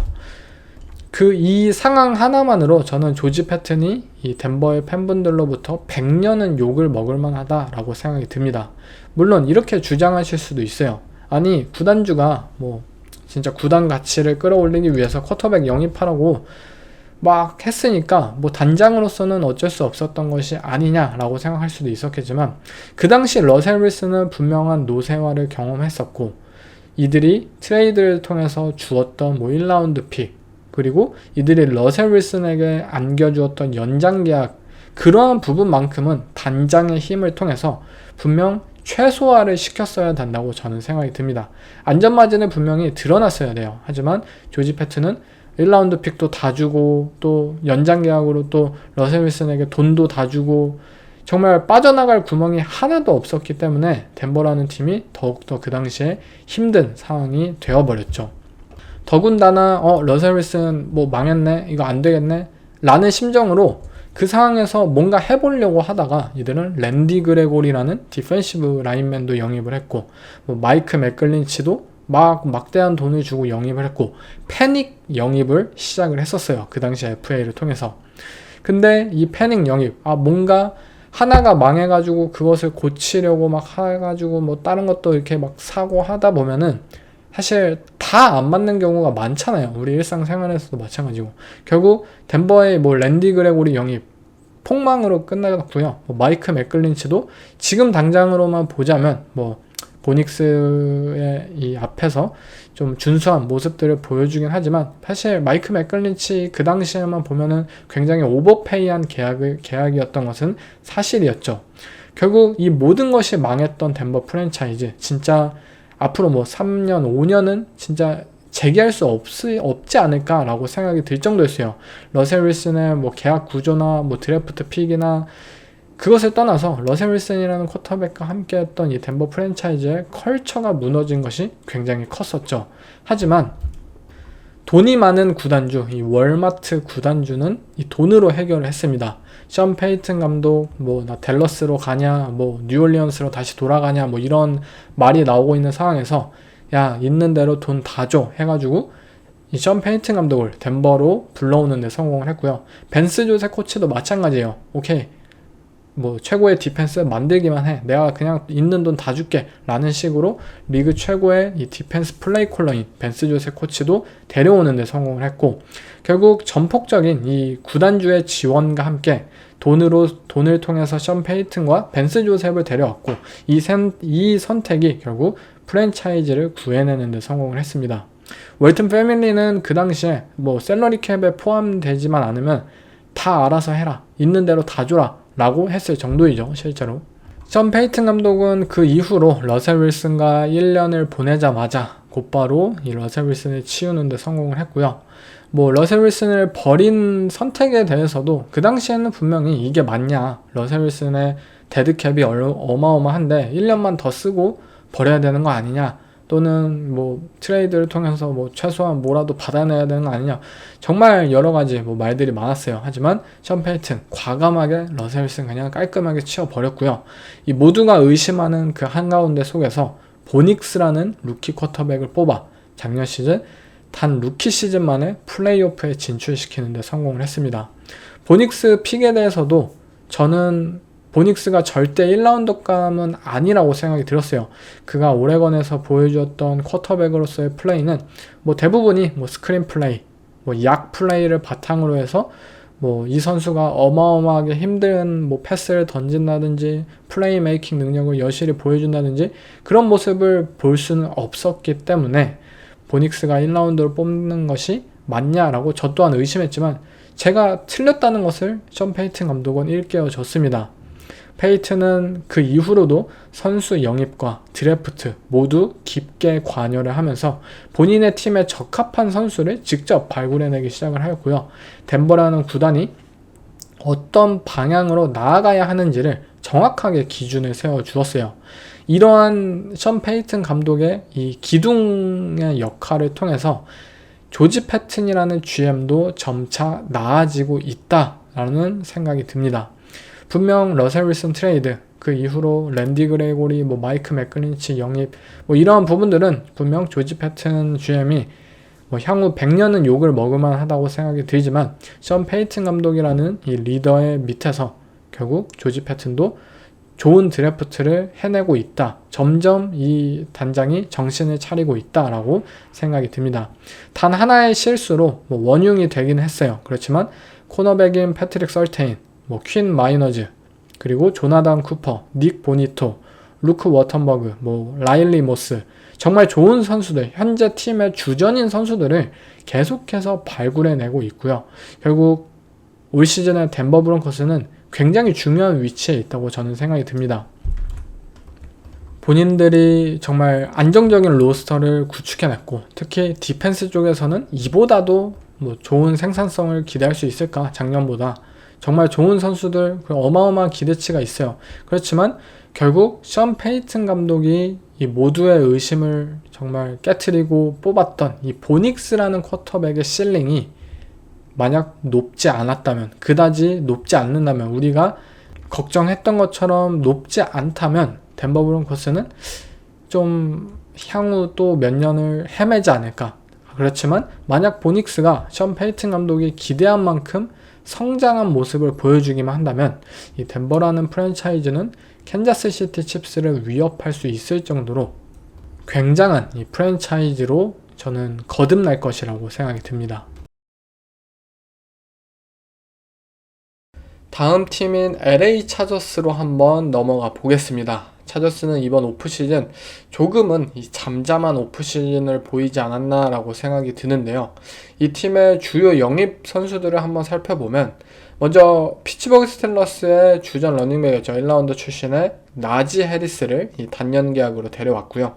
나지 해리스를 아마 영입한 이유는 그렉 로만 코치가 이끄는 이들의 스매시 마우스 풋볼, 이 러싱 게임의 좀 더 파워백 스타일로 뭔가 스피드나 폭발적인 플레이를 불러일으키는 능력은 떨어지겠지만 그래도 나지 해리스만이 가져올 수 있는 터프하고 그런 피지컬함을 이들의 러싱 게임에 적합하게 어울리는 선수를 데려왔다고 생각이 들고요.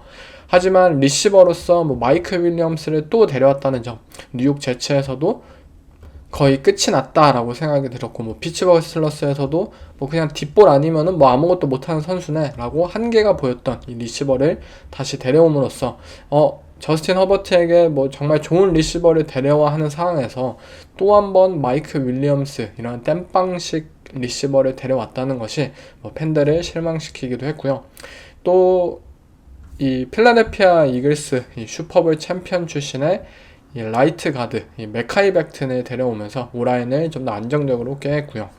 그리고 코너백인 단터 잭슨, 그리고 타이트 엔드인 타일러 컨클린 뭐 이 정도를 뭐 주요 영입 목록이라고 살펴볼 수 있을 것 같고요. 연장 계약으로는 클리오 맥과 다시 한번 연장 계약을 체결했고 또 엘리자 몰든 이들의 코너백과 연장 계약을 체결했습니다. 드래프트로는 오마리온 햄튼 1라운더에서 러닝백을 뽑는 그런 과감한 결정을 하였고 뭐 많은 분들이 이 러닝백을 뽑는 것이 맞냐라고 좀 의심할 수는 있겠지만 저는 오마리온 햄튼이라는 러닝백을 뭐 그전에도 언급드렸다시피 너무 좋은 선수라고 생각이 들어요. 단순히 그 포지션에 대한 가치를 떠난다면 이 선수가 차저스의 오펜스에서 그리고 그렉 로만 코치가 이 펼치는 오펜스에서 특히 굉장히 좋은 이 시너지를 보여줄 거라고 생각이 듭니다. 그리고 또 리시버 왜 안 뽑냐, 왜 영이 많았냐 이런 물음에 좀 응답하듯이 트레 해리스라는 루키 리시버를 뽑기도 했습니다.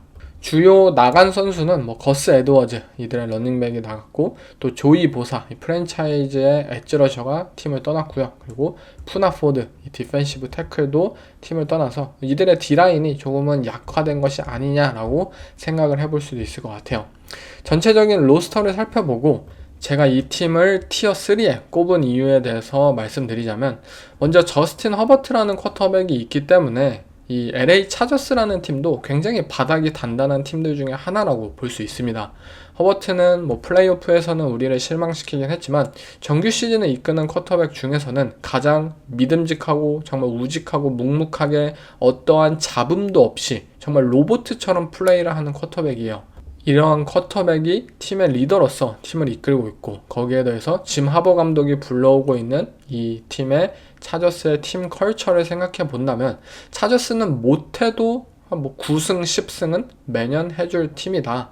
그리고 뭔가 본인들의 벽을 깨트리기만 한다면 뭐 플레이오프에서도 승리가 가능한 팀이다 라고 저는 생각이 들었고요. 오펜시브 라인도 현재 안정적으로 무언가 재정비를 치르고 있는 상황이고 물론 이들의 리시버진 뭐 빅플레이를 좀 요구한다든지 뭐 플레이오프나 그러한 클러치 상황에서 뭔가 한 방을 기대하기는 분명히 힘든 건 사실입니다. 하지만 레드 맥커니키라는 이 루키 리시버가 작년 어마어마한 활약을 펼쳤고 이에 따라서 무언가 다른 리시버들도 좀 성장을 거듭하기만 한다면 차저스의 오펜스가 특히 이 패싱 게임에 있어서 생각보다 지난 몇 년간보다는 그래도 좀 더 나은 모습을 보여주지 않을까라고 기대를 할 수 있을 것 같고요. 어쨌든 바닥이 높다고 했잖아요. 그 이유는 그렉 로만 코치가 이끄는 이들의 오펜스는 또 바닥 자체가 굉장히 단단합니다. 실링 자체는 뭐 볼티모어 레이븐스 시절에도 많은 비판을 받아왔고 의심을 받아왔지만 어쨌든 그렉 로만 코치가 이끄는 오펜스는 뭐 러싱 게임 위주로 본인들만의 그런 특별한 오펜스를 바탕으로 해서 최소한 뭐 턴오버 배틀에서 승리한다든지 또는 뭐 타임 오브 포지션을 많이 가져간다든지 이 게임을 조립하는 능력에서만큼은 어쨌든 좋은 결과물을 보여왔기 때문에 차저스라는 팀을 더 이상 낮게는 저는 볼 수는 없을 것 같습니다. 그래도 이들의 오펜스가 뭐 30점, 40점을 올리기는 힘들겠지만 그래도 20점은 뭐 올려주겠지. 뭐 15점, 10점까지는 안 내려가겠지 라고 뭔가 기대할 수 있는 팀이 현재 LA 차저스라고 생각이 들어요. 디펜스에서도 마찬가지입니다. 뭐 LA 차저스의 디펜스 뭐 더윈 제임스나 클리오 맥이 전성기를 지난 것은 사실이지만 이 베테랑들을 중심으로 해서 라인베커인 데이안과 뭐 코너백인 타립 스틸과 뭐 캠 하트 이러한 젊은 선수들이 또 작년 시즌에 굉장히 좋은 모습들을 보여주면서 그리고 뭐 본인들이 펼치는 그런 존 디펜스가 좀 경기를 주도하는 매니지먼트하는 타입의 오펜스와 같이 결합되어서 상대의 오펜스를 좀 경기의 그러한 구조적 관점에서 잘 잘 막아낼 수 있다. 시간을 잘 끌어낼 수 있다. 결국에 승리할 수 있는 것은 차저스다. 라는 무언가의 오펜스와의 시너지를 이 디펜스가 잘 보여주고 있다고 생각이 듭니다. 아직 LA 차저스라는 팀이 뭐 티어 1, 티어 2 급의 팀은 저는 분명히 부족하다고 생각이 들지만 티어 3의 팀으로서 티어 4나 뭐 티어 5급으로 절대 내려갈 리는 없는 그러한 기대를 가질 수 있는 팀이라고 생각합니다. LA 차저스의 현재 뭐 체제는 이 프런트 오피스 체제는 사실 1년밖에 되질 않았어요. 짐 하버 감독과 뭐 조 호츠 이 GM이 지금 팀을 맡은 지 이제 2년차 시즌에 접어드는 만큼 무언가를 평가하기에는 분명히 힘듭니다. 하지만 작년 드래프트를 통해서 조 알트, 이들의 프랜차이즈 태클을, 오펜시브 태클을 데려왔고요. 그리고 레드 맥컨키라는 리시버 픽, 2라운드 픽은 분명 작년 시즌 이 루키 리시버 중 두 번째로 가장 뛰어난 활약을 보인 선수로서 이 픽은 계속해서 스틸 픽으로 저는 남을 거라고 생각이 들어요. 그 정도로 조명을 받을 것이고, 레드 맥컨키가 작년 시즌 어마어마한 활약을 펼친 만큼 드래프트에서 대박을 터뜨렸고, 또 하위 라운드에서도 타입 스틸과 캠 할트, 이 디펜시브 백들이 어쨌든 주전 선수로서 앞으로 몇 년간 팀을 이끌 수 있는 선수들을 발굴했다는 점에서 짐 하보 감독과 이들의 새로운 체제가 첫 해 드래프트를 완벽하게 이끌어냈다. 주전 선수를 발굴하고 그 사이에서도 이 올프로크 선수를 발굴했다는 점은 굉장히 이들의 미래가 낙관적으로 좀 예측할 수 있다라고 생각이 드는 점이었고요.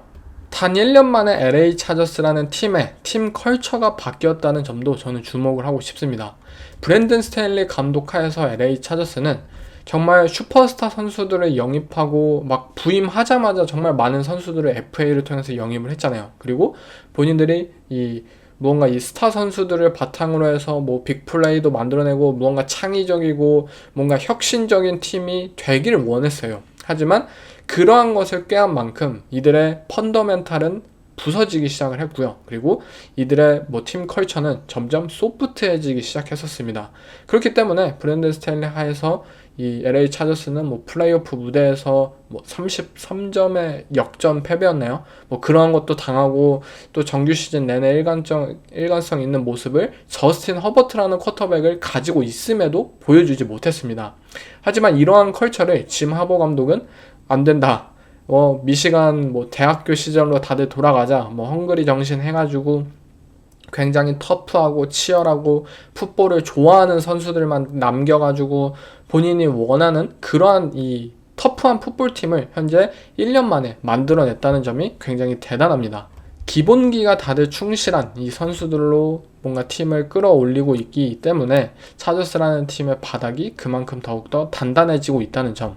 아직 지마보 감독과 이 조 호츠 이 GM이 분명히 2년차 시즌에 접어드는 만큼 많은 것을 지금 당장 평가하려고는 하지 않습니다. 그렇지만 저는 이 체제가 굉장히 낙관적으로 바라볼 수밖에 없지 않을까. 지금까지 1년 동안의 모습만 살펴보면 이들이 FA를 통해서 정말 스타 선수를 영입한 것은 아니지만 뭔가 하나씩 쌓아가면서, 그리고 그 쌓아가는 과정에서도 굉장히 좀 신중한 모습을 살펴볼 수 있고, 그리고 그것이 작년 시즌 플레이오프 진출로 좋은 결과로 이어졌던 만큼 저는 계속해서 좀 믿음을, 신뢰를 보여줄 수 있다고 생각이 들고요.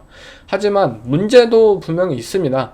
이 팀이 꾸준히 이 팀을 정상적인 궤도로 올려놓을 것은 분명하지만 분명 무언가를 과감한 결정이 필요했을 때 LA 차저스가 그것을 해낼 수 있느냐라는 그런 물음이 이들은 분명히 답을 할 수 없을 것 같아요. 가장 첫 번째가 오펜시브 코디네이터인 이 그렉 로만 코치겠죠. 그렉 로만 코치는 바닥을 다잡는 데는 정말 좋은 코치예요. 볼티모어 레이븐스 시절에도 라마 잭슨이라는 쿼터백을 발굴해냈고, 발굴까지는 아니더라도 어쨌든 많은 도움을 줬고, 하지만 오히려 그러한 오펜스 시스템에 갇혔기 때문에 라마 잭슨이 패싱 게임에 있어서 더욱더 발전할 수 없었던 것도 사실이에요. 그렉 로만 코치가 나간 지금 라마 잭슨은 정말 역대급 선수가 되었죠. MVP 시즌을 또 드러내고 미친 패싱 게임 능력을 선보이고 있잖아요.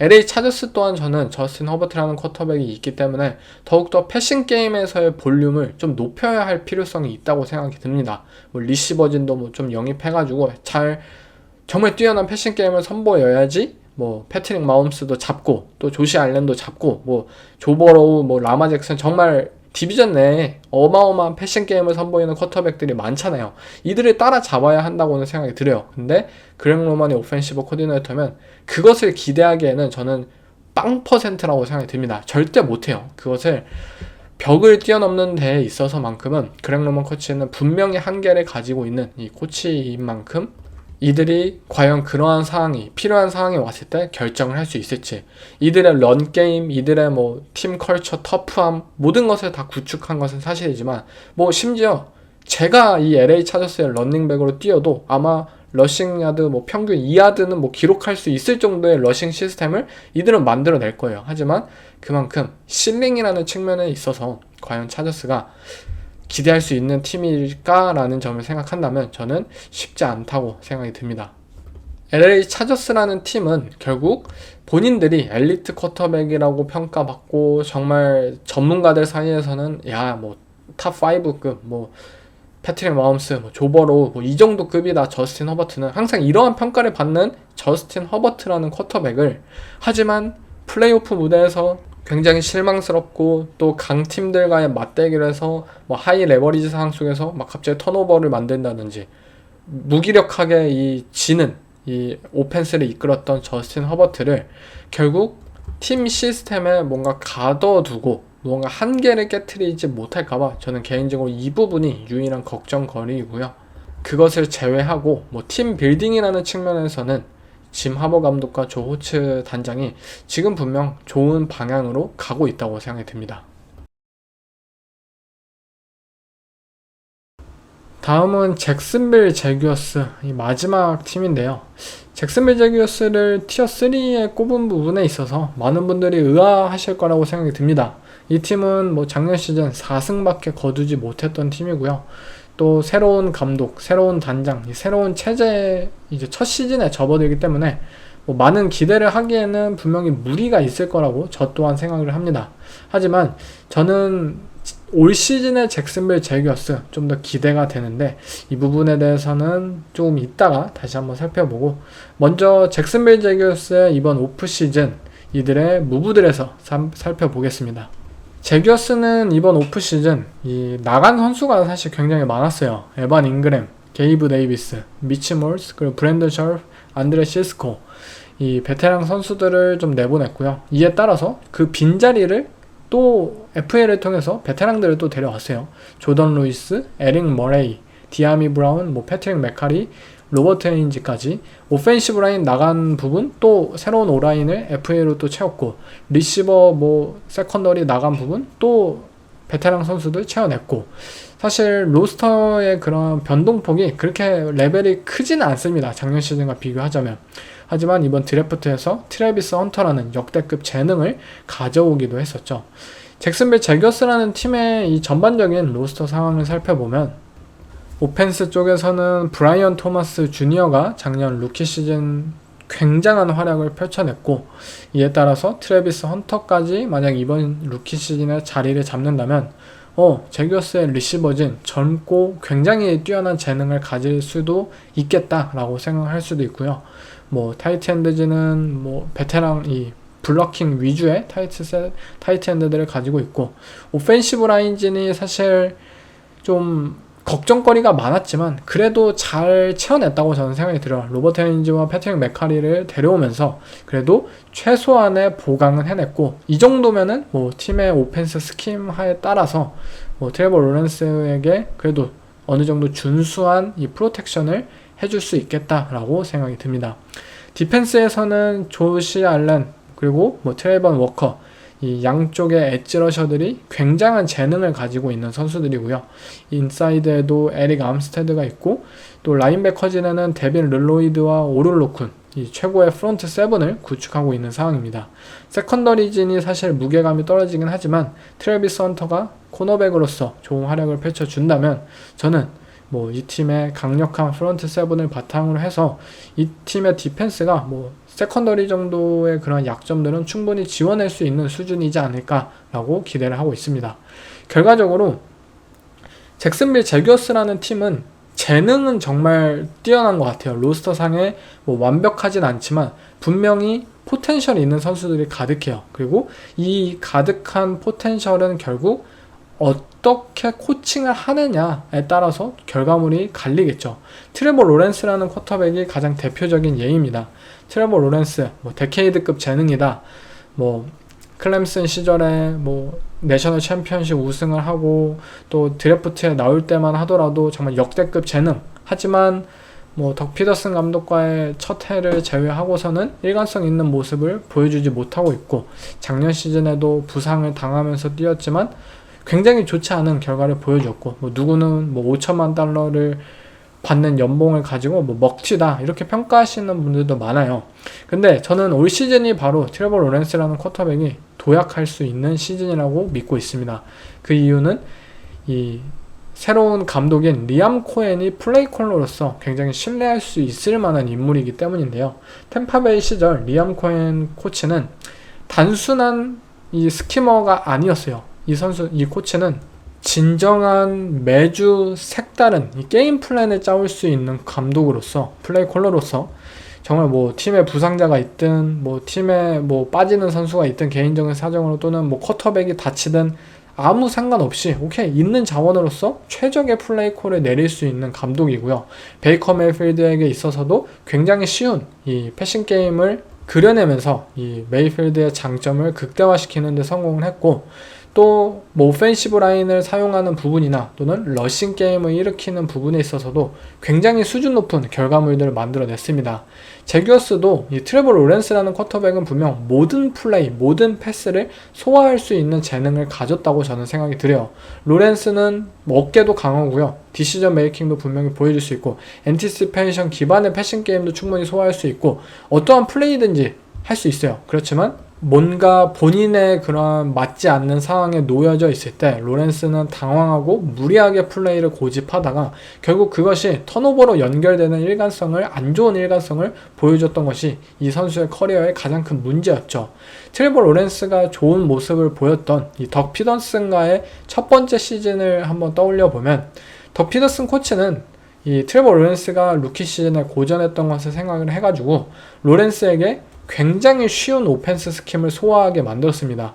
그가 이 컬리지 시절에 플레이했던 뭐 RPO 같은 굉장히 쉬운 스킴처럼 미리미리 디시전 메이킹을 내릴 수 있도록 굉장히 빠르게 이 선수가 플레이를 할 수 있도록 자신감을 가지고, 왜냐하면 어깨 자체가 너무나도 뛰어나고 또 신체 조건이나 뭐 공을 던지는 방법이나 다른 모든 부분에서는 이 트레버 로렌스는 굉장히 완성도 있었던 선수였기 때문에 로렌스가 빠르게 플레이를 할 수 있는 그런 환경들을 만들어 주었어요. 그 결과 트레버 로렌스는 이 2년차 시즌에 도약을 해내면서 팀이 플레이오프까지 진출하는 이 좋은 결과를 맞이하기도 했었죠. 하지만 덕 피더슨의 2년차, 3년차에 접어들면서 트레버 로렌스는 점점 이 본인이 좀 원하고 빠르게 플레이할 수 있는 그런 오펜스 이 플레이 디자인을 점점 이 놓여있지 못하게 되었고, 덕 피더슨 감독이 그러한 플레이들을 점차 소화를 시키지 못하게 했어요. 그 결과 트레버 로렌스는 공을 오래 가지게 되었고, 오래 가지고 있을 때마다 그는 무리하게 또 플레이를 펼쳐내면서 그의 뭐 턴오버 유발, 그러한 안 좋은 습관들이 연이어서 터져 나오기 시작을 했죠. 리암 코헨 감독은 분명히 로렌스의 특성을 알고 있을 것이에요. 굉장히 빠르게 플레이를 펼쳐야 하는 쿼터백인 것을 알고 있고, 그에게 부족했던 뭐 러싱 게임, 트래비스 이티엔이라는 1라운드 출신의 러닝백도 뭐 이 선수가 이 러닝백이 이끄는 러싱 게임이 사실 주가 된 적이 없었잖아요. 하지만 작년 시즌 템파베이의 러싱 게임이 정말 최악에서 최고로 올라섰던 것처럼, 만약 트레버 로렌스도 이 러싱 게임의 힘을 받고 본인의 그런 리듬과 템포를 바탕으로 플레이를 펼칠 수만 있다면 저는 로렌스가 그 역대급 재능이라고 평가받았던 부분들을 마음껏 만개할 수 있을 거라고 생각이 듭니다. 디펜스 또한 마찬가지입니다. 뭐 조시 알렌, 트레버 워커, 정말 무지막지한 이 탤런트들을 가지고 있어요. 잭슨빌 제거스는 분명 이 새로운 디펜시브 코디네이터인 앤서니 캄파네이라는 코치 밑에서 본인들의 특성에 맞는 이 새로운 타입의 디펜스를 펼쳐내면서 이 선수들이 가진 재능들을 마음껏 펼쳐낼 수 있는 기회가 이번 시즌 다가오지 않았나 라고 생각이 들고요. 만약 선수들이 정말 이 선수들이 가진 실링만큼 어느 정도 좀 도약을 해내기만 한다면 저는 충분히 플레이오프권을 노릴 수 있고, 왜냐면 AFC 사우스 디비전 자체가 사실 약한 디비전이잖아요. 뭐 경쟁할 상대가 휴스턴 텍산스, 뭐 인디애나 콜츠나 테네시 타이탄스의 경우에는 현재 쿼터백진이 안정적인 게 아니다 보니까 잭슨빌 제거스가 충분히 이 디비전 리더로 이 우뚝 설 수 있는 가능성이 저는 분명히 있다고 생각합니다. 새로운 체제의 1년차가 되어가는 잭슨빌 제규어스, 제가 이렇게 기대감을 드러내긴 했지만 사실 제규어스라는 프랜차이즈는 굉장히 큰 오너 리스크를 안고 있는 팀입니다. 정말 나대기 좋아하고 이 좋아하는 말만 듣기를 원하는 타입의 구단주죠. 이 칸 구단주 부자는 팀을 매년 꾸준하게 망쳐왔습니다. 이 잭슨빌이라는 팀이 좋은 컬처가 자리 잡는 것을 방해해 왔는데요. AEW라는 프로레슬링 단체를 소유하고 있고, 뭐 프로레슬링을 PR하기 위해서 뭐 트위터나 이러한 것들로 막 언플을 직접 할 정도로 이 칸 구단주는 나대기를 좋아하는데요. 문제는 풋볼이라는 스포츠는 이 프로레슬링과는 분명히 다르다는 점이죠. 이처럼 구단주가 나대고 막 개입하고 그러면은 안 되는 스포츠예요, 이 풋볼은. 근데 어쨌든 이 칸 구단주라는 이 구단주가 있는 한 이 잭슨빌 제거스는 일관성 있는 성공을 지속적으로 하는 것에 있어서 실패를 해왔고, 가장 큰 이유는 아까도 말씀드렸지만 덕 피더슨, 이 트렌트 발키 이들의 선임을 보시면 아시겠지만 결국 베테랑 인물을 데려와가지고 본인들을 만족시키는데 급급한 이러한 인사 선임을 했다는 게 굉장히 이들의 실패 지분에 너무나도 컸습니다. 그냥 본인들이 원하는 내 말 잘 듣고 또 나 우쭈쭈 해줄 수 있는 그러한 사람들을 모집하다 보면 사실 어느 뭐 비즈니스든 뭐 스포츠든 성공하기는 쉽지가 않죠. 하지만 이제 잭슨빌이라는 팀은 분명히 다른 선택을 했다고 저는 느껴져요. 리암 코엔 그리고 제임스 글래드스톤, 이 두 인물에 대해서 한번 뭐 여러분들도 좀 알아보시면 아시겠지만 굉장히 혁신적인 인물들입니다. 젊고 창의적이고 혁신적인 감독과 단장을 데려온 것이에요. 단 한 명만도 아니고 이 두 부분에 있어서 둘 다 비슷한 결을 데리고 왔어요. 오너 리스크가 분명히 있고 본인들 스스로 매년 시즌을 망쳐왔던 것을 어느 정도 인지한 것이 아닐까. 우리들이 잘못했다. 우리 이제는 이상한 사람들 뽑지 말자. 우리한테 잘하는 사람들 뭐 뽑아봤자 어차피 또 해고해야 돼. 뭐 이런 좀 교훈을 얻은 것이 아닐까라고 생각이 들 정도로 오너들 스스로 이 다른 타입의 사람들을 리더로 세웠다는 것은 저는 변화의 물결을 예고했다고 생각이 듭니다. 잭슨빌이라는 프랜차이즈는 사실 이 굴곡이 있었다 뿐이지 끊임없이 나쁜 구단은 아니었어요. 잭슨빌은 뭐 뉴욕 제츠 같은 팀은 아닙니다. 진짜 매년 망하고 이런 팀은 아니에요. 잭슨빌, 여러분들 뭐 최근 잭슨빌 제거스 한번 생각해 보세요. LA 차저스 저스틴 허버트를 상대로 이 플레이오프에서 30점 차 뭐 역전승도 만들어냈고, 그리고 디펜스의 힘으로 뭐 잭슨빌 시즌도 막 만들어냈고, 막 그때 챔피언십까지 진출했잖아요. 그 정도로 잭슨빌 제거스라는 팀은 분명히 좋았을 때도 있었던 프랜차이즈였어요.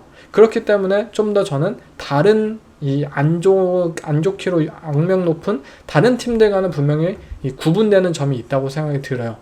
이 부분을 좀 더 감안하고, 그리고 이들이 정말 무언가를 새로운 시도를 한다는 자세를 봤을 때는 이것이 결과가 좋든 안 좋든 정말 파급력이 엄청난 결과물을 2025년에 가져가게 되지 않을까라고 생각이 듭니다.